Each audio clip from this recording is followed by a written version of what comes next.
Isa pong pagpalang araw sa ating lahat. Concentrate lang po tayo sa Panginoon. Ito na ay inyong mga diwa, pananaw sa ating Panginoon. At paki-type na rin yung kanta ninyo at magandang response song natin. Sakto. At sasabayan na lang natin yung music. I-tone down mo na lang ng konti music natin. Kaya ba? Kaya? Kaya yan. Pag hindi, kayanin yun. Muli, happy anniversary sa ating lahat. Mga matutulog pa iba, may mga absent, pero kayo ay mag-valid ang mga reason. Ayan. Chay, sisimula naman, may kwentuhan pa kayo pag-ina.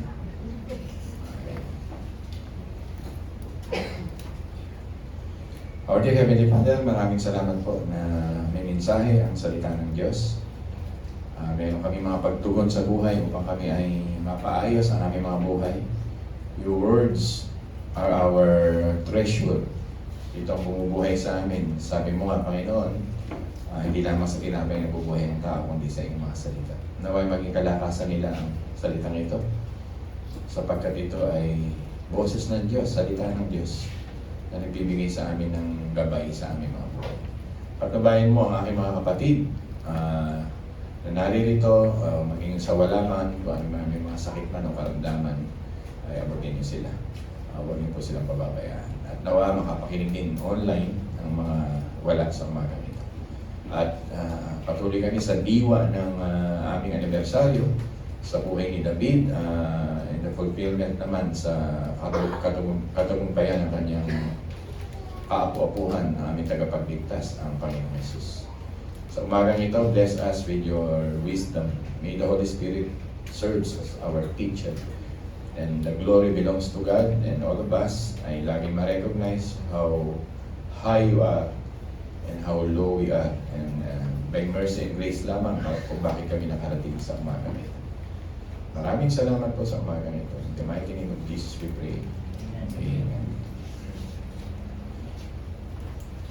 Sa umagang ito ay pag-uusapan lang natin ang buhay ni David, the chosen, the crime, the consequences, and the cure. Para tinutuloy ko lang ang mensahe sa atin ng ating Elder Bo, na marami siyang letter C's. At yung ilang C's ay hiniram ko din sa kanya. The chosen, siya yun, the crime, the consequences of that crime, and the cure. Madali lang pag-usapan. Kahit randomly nagsasalita ako ay alam nyo na yung tatakbuhin ng ating mensahe. Ang panahon ito ay unguarded moments ni David. Ibig sabihin, hindi niya nabantayan ang kanyang sarili. Panahon ng digmaan, nakikipaglaban ang kanyang mga sundalo because of his accolade and coronation. May coronation kasi naganap sa kanya, 45 years old siya rito. At talagang very successful. At talagang sa kanyang pagiging so much blessed na successful, na intoxicate siya. Like alak. Ibig sabihin ng intoxication, na blinded siya, na lunod siya, nalasing siya. Talagang literally, naglalasing dito. Pero yung nalasing siya ng kanyang labis na karangyaan at karangalan na naranasan. Sa kanyang intoxication, naisipan niya pumunta sa kanyang rooftop. At sa rooftop, ay dito niya ipinanganak sa kanyang puso ang kanyang kasalanan. As a military ruler, he is so courageous. Military ruler. But morally, he is a coward person. Military, very courageous heart. Morally, sa mga time na ito, ay coward. Kaya coward heart. Kaya napakahalagang pag-usapan natin, may matututuhan tayo dito sa ating mga unguarded moments. Pastor, what is unguarded moments? Ito yung mga panahon na hindi mo nabantayan ang iyong sarili. At lahat tayo nangyayari yan. Tama po ba? Hindi lang ho si David, hindi lang ho si Eva, kundi tayo din. Kaya dapat tayo maging mapagbantay.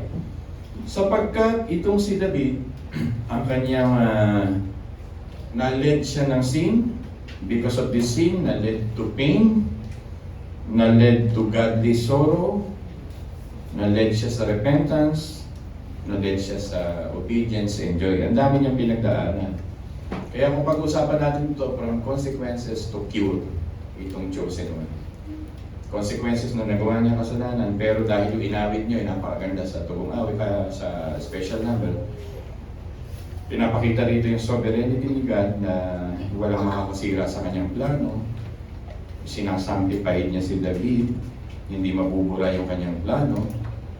Yung sovereignty niya na pagiging mahabaging Diyos ay hindi mababawasan.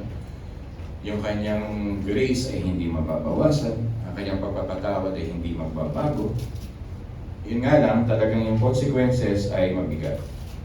Talagang dumating sa punto ng buhay ni David, kahit na sovereign ang Diyos sa kanyang mga plano, at may mga hope sa kanyang mga troubles, at alam niya that the Lord will really forgive him, ay halos 10 years yung nagsuffer dun sa consequence na ito. If you study the book of Samuel, chapter 12, 13, blah, blah, blah, hanggang sa kanyang kaapu-apuhan. Nagsuffer po siya mahigit 10 taon dahil sa ginawa niyang ito.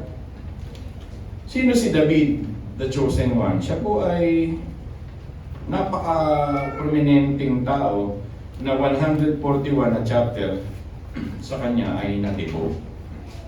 Imagine mo, no?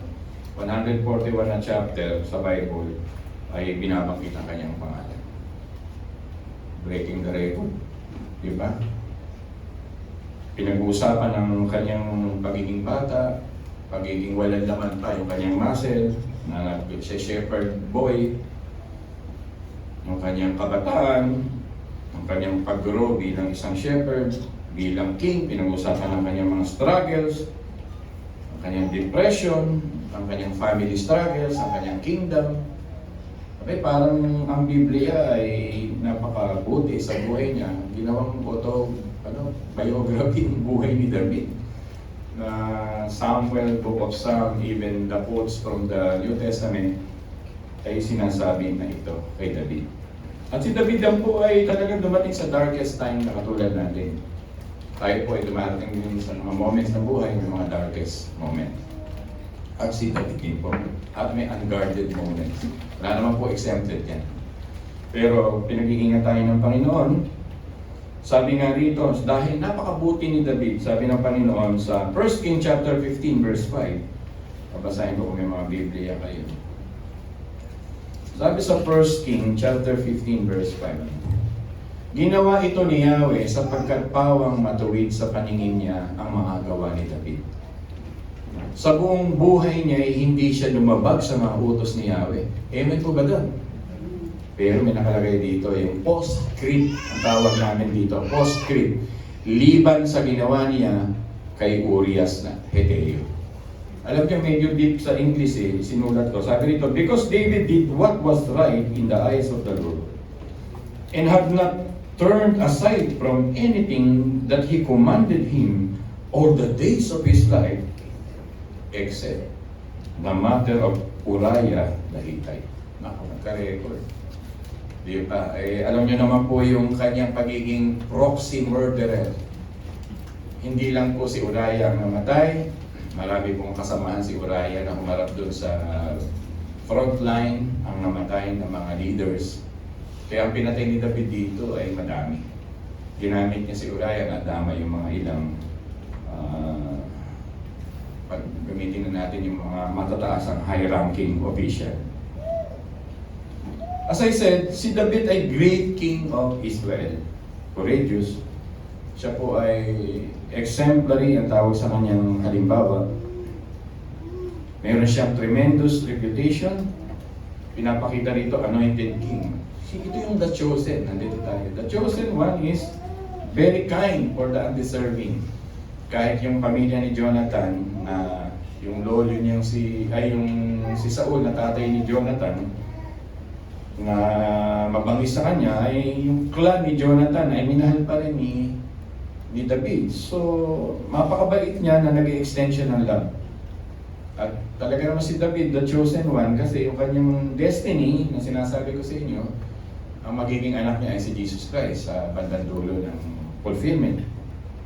Diba? In this time, nasa pinakil siya ng labis na kapangyarihan at nag-uutos siya kahit kanino. Kaya nga pag sinabi niya, akin to, tatawag mo, talagang haring-hari. Diba? Pero nag-change po yung from positive into a negative.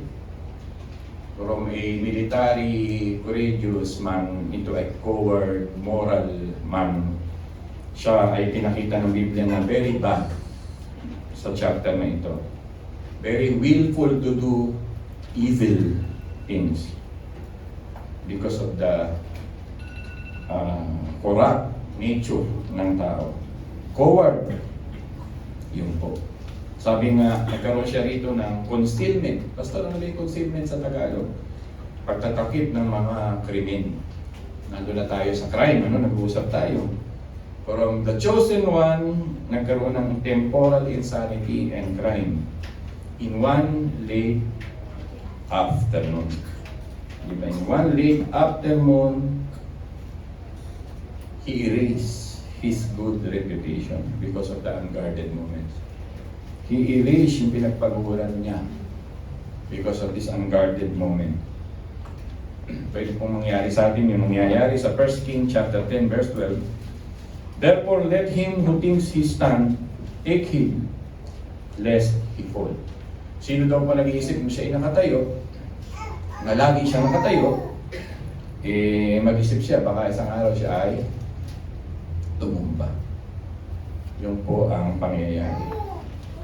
Kaya tayo laging mag-iingat sapagkat si Satanas, sabi sa 1 Peter chapter 5 verse 8, be sober, be vigilant, because your adversary, the devil, walk about like a roaring lion, seeking whom he may devour. Nag-i-stalk sa'yo, nagka-crowd sa'yo, sa work mo, sa trabaho mo, sa opisina mo, saan pa ba? Sa bahay, sa mga kasama mong mga tao, hindi ka niya iiwan talaga. Talagang ang primary attack ni Satanas ay sa mga leader pa nga eh. Lalo na kung ikaw ay leader, tagapanguna, ang primary goal ni Satanas ay ibagsak ka. So yung crime dito ay maliwanag na maliwanag sa inyo na ipanalo nga yan ng blue team. Tama ba? Ay, contract hard pala nanalo. Pero napansin ko si Yulo pala blue team, naka-blue. Hindi kasi masyado seryoso kayo eh. Ang ganda ng ating camp, no? One of our historical moment sa camp na masaya-masaya kami, lalo na yung inyong pastor. Kasi two nights at pin-project nga natin yung buhay ni David doon. In just one afternoon, his good reputation ay nawala. Yun po. Ano yung krimen dito? Di ba? He saw. Di ba? He saw from the rooftop. Di ba? Sino binakita niya? Alam mo, may tatlong magagandang babae sa Biblia na ginamit ng word. Basta English pag ginagamit yung pinaka-sobra. Ano tawag sa English? Superlatives pa tayo doon. Ha? Pero yung superlatives. Yun nga. Tatlong babae. Alam niyo, pagka nagba-Bible content sino yung tatlong babae yung ginamitan ng napakaganda? Sino yun? Di Bathsheba, siyempre, ito na yun. Dalawa, si Esther at si Rebecca. Si Abraham, maganda lang yung asawa niya. Pero ito, yung superlative ang ginamit si Rebecca. Kaya si Jacob nabaliw kay Rebecca. Pinagpagura niya ng 7 taon yan Tapos nung hindi niya makuha, nadaya siya nung binigyan ng isa tinapos niya pa rin kasi gusto niya. Apakaganda ni Rebecca at si Esther. Kaya nga naging reyna. At si Bathsheba. Yan po. He saw from the rooftop. A man is sexually stimulated by a female body.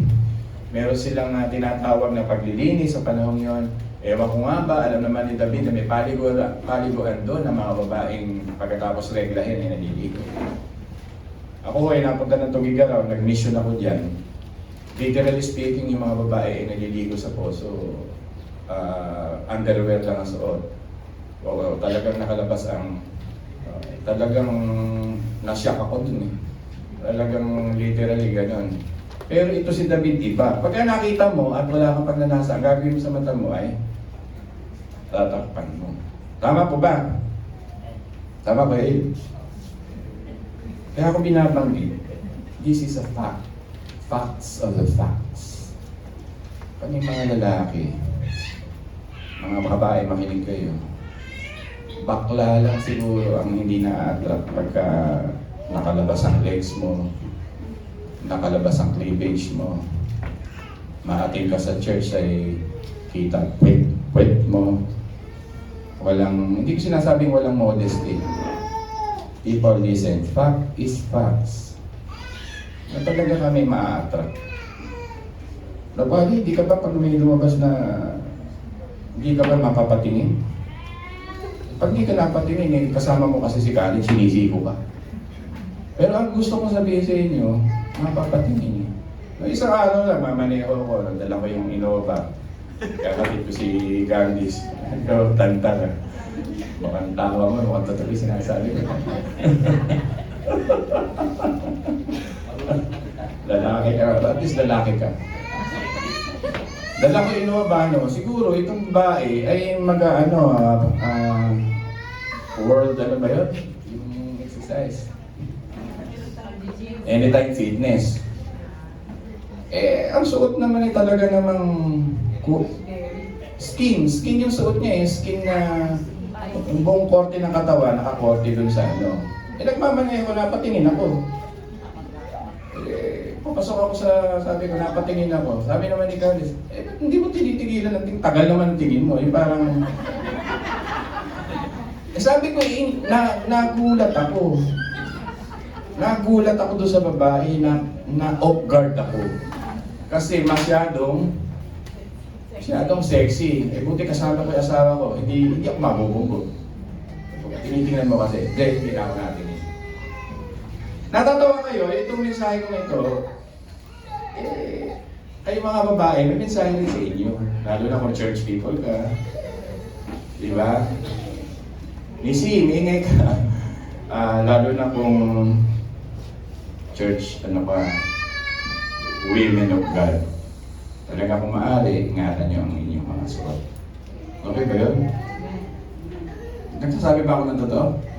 Huwag niyo gayahin yung ibang nasa church na parang magba-badminton, umaating ng church. Di ba?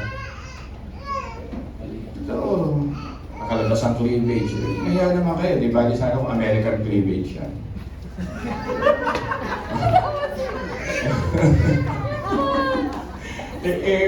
Pilipina tayo.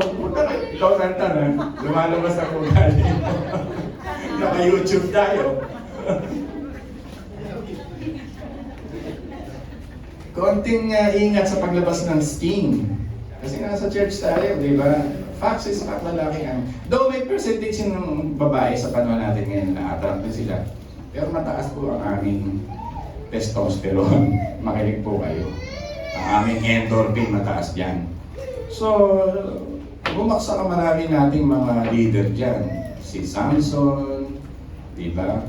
Si David, sino pa ba mga bumaksak sa babae? Ang dami. Kung pinag-aralan nyo sa Biblia, si Solomon at si David na may 8 asawa. Sana nagpa-Bible content kayo. Ang alam nyo, si Abigail at si Michal. 8 yung kanyang wives. So, a man, sexually stimulated.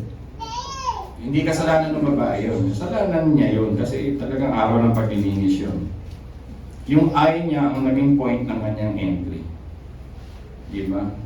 Sino kaya ang babaeng ito? Sabi niya, sino kaya ang babaeng yan? Di ba? Asa kaya ang asawa ni David ng mga panahon nito? 8 asawa, out of town kaya hindi siya binabantayan. Yun eh. Yun yung mga question ko rito habang pinag-aaralan. Kahit isang asawa niya, walang nagbabantay kay David. Alam ni David ang 10 Commandments. nakalagay sa 10 utos ang huwag kang mag-adultery. Huwag mo kunin ang hindi mo sa'yo at yung asawa binanggit dito nga. Kaya bumagsak siya dito. He never stopped. He took her. Nakipag-adulting siya dito. David is not a victim of circumstances. People of God, listen. No. David's willful decision to do the sin ay talagang ginawa niya. Diba? Nasa itaas siya, naglalakad-lakad. Ito yung karayan niya. Sabi niya, life is good. Joab is my tough man. He will take care of my military men. Yan ang nasa utak niya. Kaya pag binasa natin dito si Joab, magaling siya. I am the king of the hill.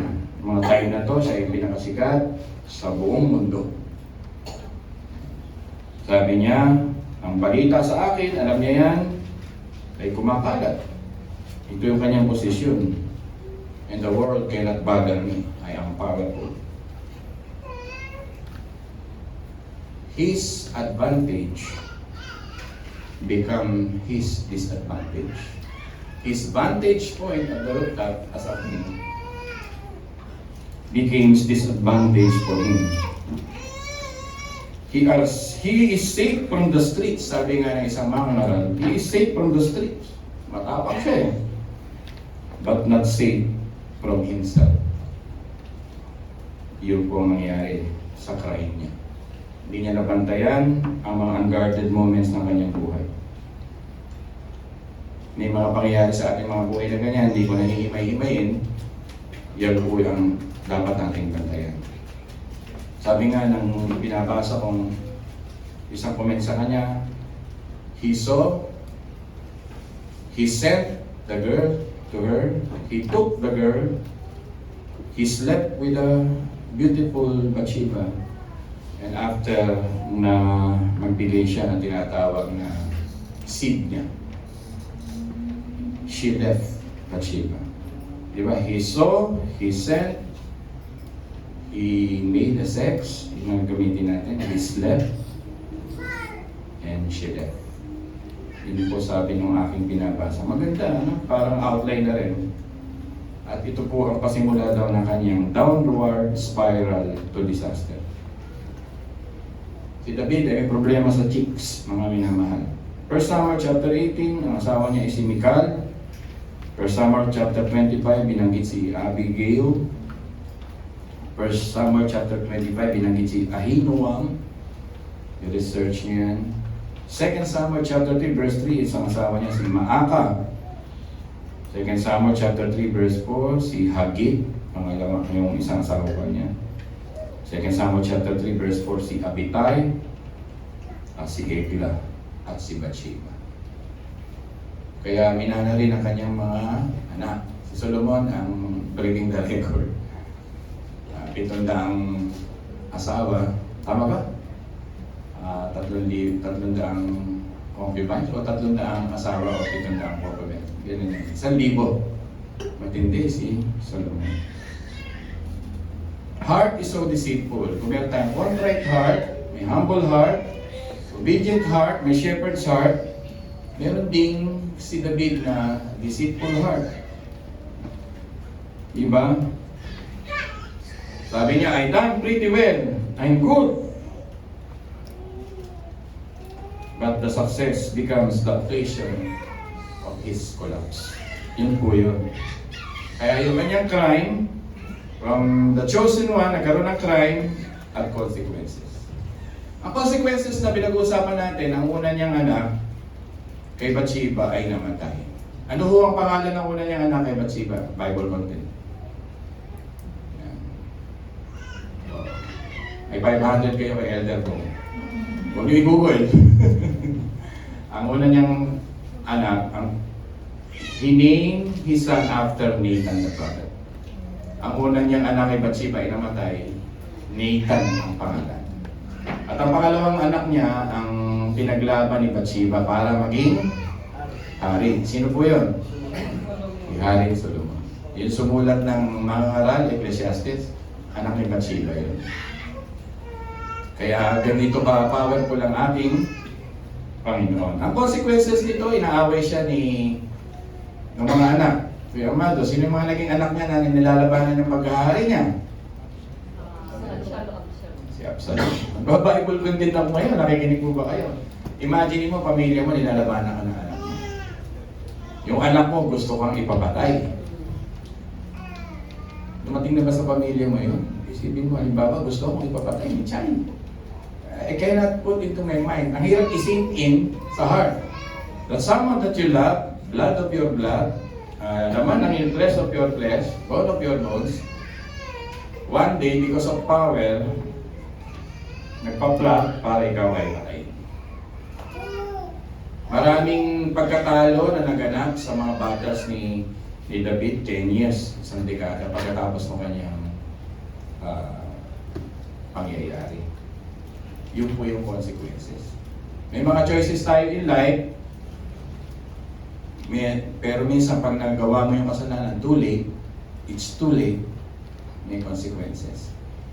Pwedeng masira ang iyong family, pwedeng masira ang iyong sarili, pwedeng masira ang iyong career, mga minamahal.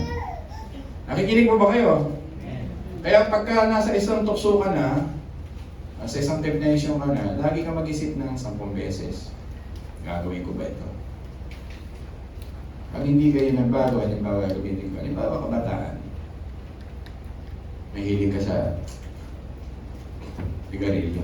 5 years lang, patay ka. Kakaroon ka ng cancer sa lungs.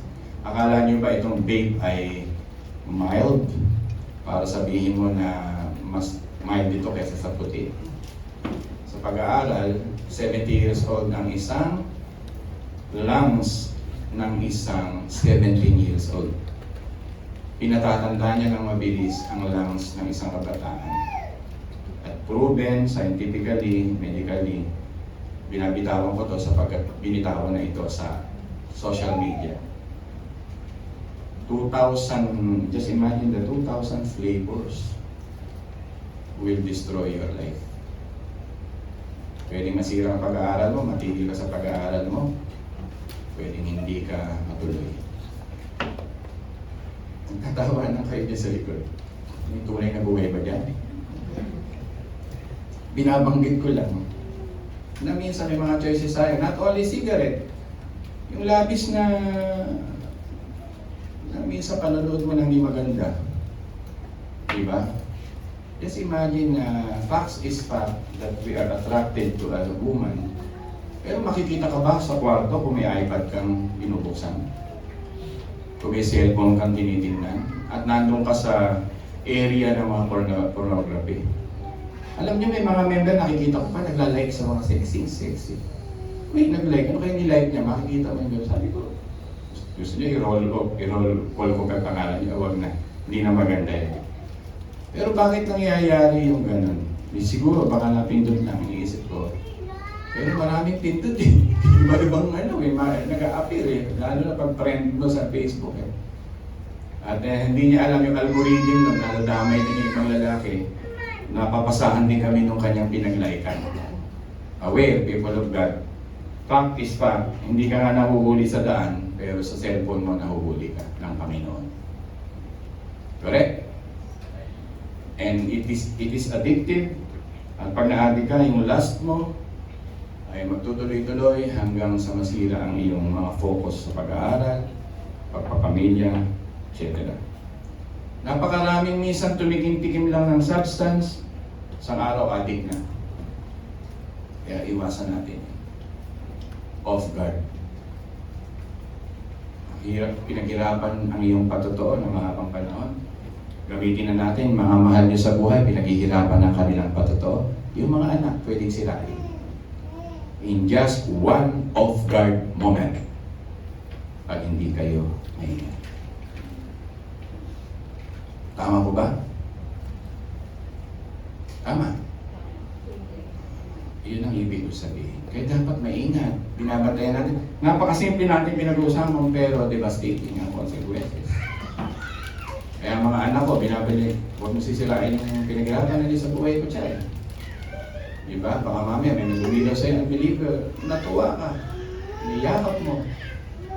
patay ang buhay ni Papa at ni Mama. Yun ang ibig kong sabihin. Kaya dapat di tayo off guard, pinabantayan natin ang ating mga buhay. Medyo nangungurot yung mensahe, sapagkat marami minsan din natin nababantayan. Diba, galit tayo, pwede rin yung galit, na off guard ka, nagalit ka, you will give your best speech that you will ever regret. Dapat maingat ka din. Kaya napakaraming cases nito, hindi lamang bisyo, pag-uugali, addiction. Dapat din tayo makota off guard. Si Satanas kasi ang hinahanap lang mababagsak tayo. Kasi gusto ni Satanas dumaan tayo sa consequences nito.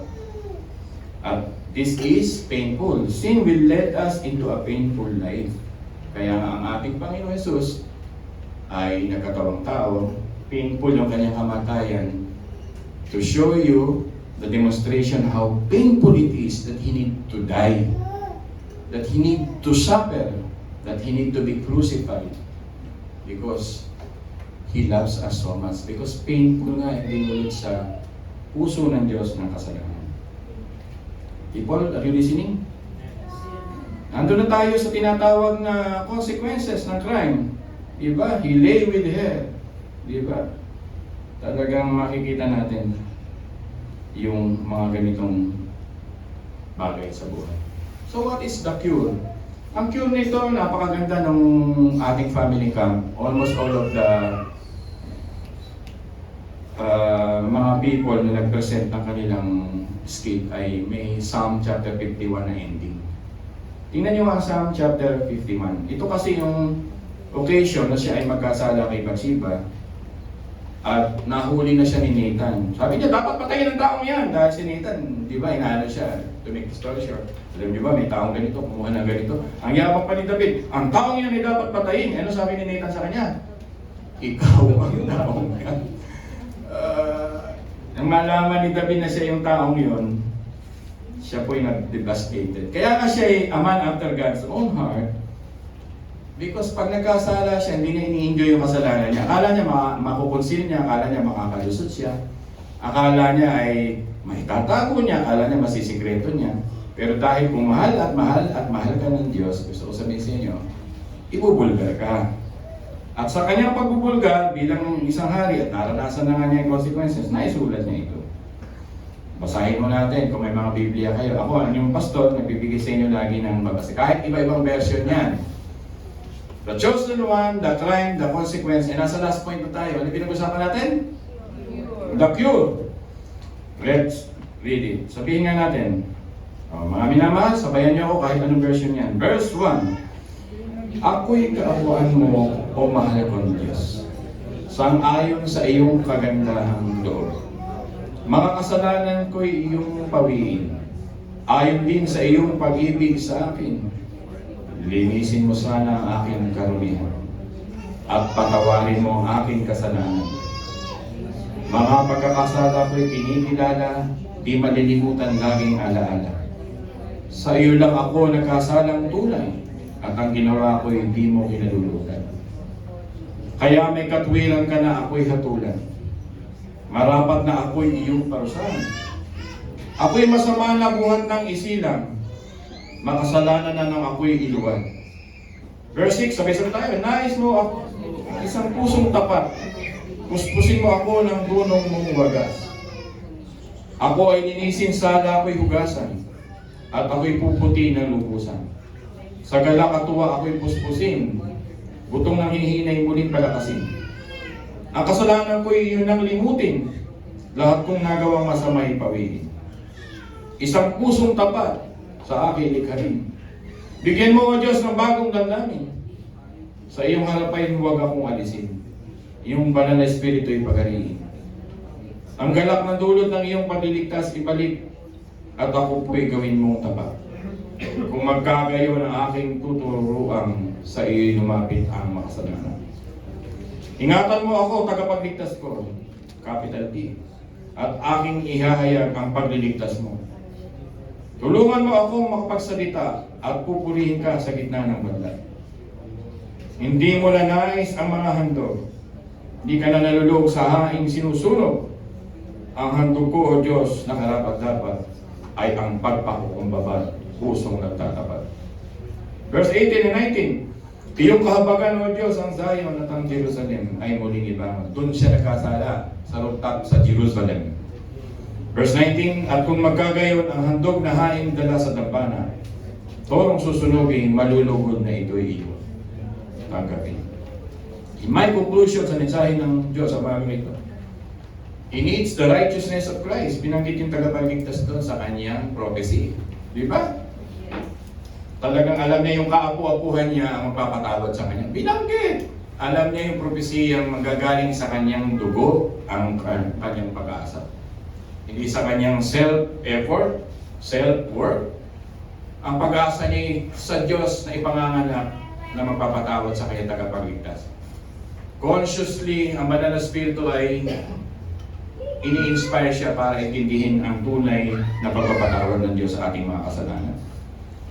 The cure for the consequences and sin na ating ginawa sa Diyos ay ang righteousness ng ating Panginoon Jesucristo. Ito po ang providence ng ating Panginoon Jesucristo. Ang ating Panginoon Jesucristo ang nag-overcome ng ating kahihiyan, mga minamahal. Tayong mga makasalanan, pinapakita natin sa Diyos ang mga kahiyahiyang bagay. Tama po ba? Yan ang kasalanan, pero ang Diyos ay in-overcome niya ang lahat ng kahiyahiyang bagay. Ang ating Panginoon Jesucristo, He never loses His control in times of crisis. He never cracked under pressure like the watch of tug Heuer that never cracks under pressure of life. He is never caught in an off-guard or unguarded moments ang Panginoon. 2 Corinthians chapter 5 verse 20-21, hindi siya nagkasala. At ang kailangan natin isang representative para hindi tayo sa harapan ng Diyos ay maturing tayong matuwid. Because our God, our Lord Jesus Christ, ang apo ni David, He never loses control. He will still fulfill His promise. And that is amazing, amazing grace. Ang tawag nga sa kanya sa Hebrew chapter 4, kung may mga Biblia pa kayo, mga minamahal, makibukas kayo. Lapit-lapit na tayo. Hebrew chapter 4, mga minamahal. Napakaganda po nito ng mga verse na ito. Ano na kaya? Nahuhulaan nyo na kaya kung saan ko babasahin? So verse 14 hanggang sa katapusan. Kaya nga magpakatatag tayo sa ating pananampalataya. Dahil meron tayong dakilang pinakapunong pari. Sabayin niyo ako. Na pumasok sa kalamitan. Doon mismo si Jesus na anak, na pumasok sa kalamitan doon mismo sa harap ng Diyos. Siya walang iba kundi si Jesus, anak ng Diyos. Verse 15. Ang ating pinakapunong paring ito ay nakakaunawa sa ating mga kahinaan. Amen ba doon? Sapagkat tulad natin, tinukso siya sa lahat ng paraan. Subalit kailanman hindi siya nagkasala. Amen ba doon? Kaya't huwag tayong mag-atubaling lumapit sa trono ng mahabaging Diyos upang makamtan natin ang habag at pagpapala na tutulong sa ating panahon ng ating pangangailangan. Lahat tayo nagkasala at di nakabot sa kaluwalhatian ng Diyos. Totoo po ba yun? Meron bang nakukop-off guard? Totoo ba yun? Pero may katotohanan bang ang Diyos ay handa tayong patawarin, tanggapin, ibigin? Totoo rin po ba yun? Ayan po ito. Mga minamahal, alam ko maraming natutuhan kayo sa mensaheng simple ng Diyos ang umagang ito. Bantayan niyo ang inyong sarili sa tulong ng Espiritu Santo. Bantayan niyo ang inyong mga patotoo. Huwag niyo sirain ang mga patotoong inyong yan. Kung kayo'y member ng church na ito, huwag niyong sirain ang patotoo ng mga magulang niyo o mga mahal niyo sa buhay na naglilingkod sa Diyos. At ikaw na kamag-anak, sisirain mo patotoo nila. Kasi dapat natin isa't isa, bantayan natin ang ating pananampalataya. We are accountable to each other. People of God, listen. We need each other. We need to encourage one another. Yung tuwing Lunes, binigyan ko nga kayo ng ministry to pray for one another. Kaya bukas, sama mo yung yung mapantayan tayo ng Panginoon sa ating mga buhay. Amen po. Sige po, tayo lahat ay tumayo at solemnly let's sing this wonderful song na inawit. Hinaan